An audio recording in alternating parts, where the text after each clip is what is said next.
Guys, sad but true, when you have friends, close friends, best friends, na di mo alam, meron na palang inggit sa'yo. Ito ang mga signs na makikita mo at mararanasan mo sa kanya. 1, she smirk when you're speaking. Like that. Parang nangiwi, parang na-stroke. 2, she will humiliate you in front of your other friends and other people. 3, she will talk shit about you behind your back.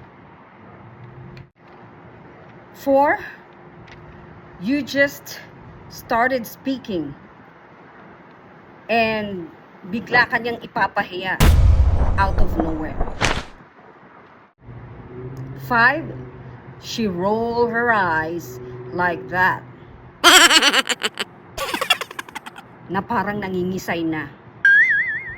Pag meron siyang nakikitang bagay na sayo na hindi niya kayang mabili. 6, iritado siya. Hindi mo alam kung bakit.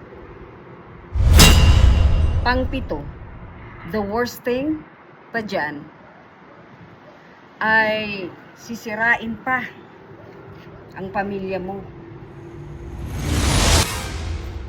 at buhay mo dahil sa sobrang inggit sa'yo.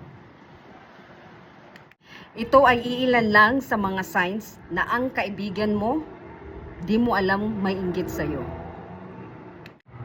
Kaya, pag nakakita kang ganyang signs, lumayo ka na. Baka masira pa ang buhay mo. Kailangan mong lumayo, tumakbo ng malayo. Ganito yun.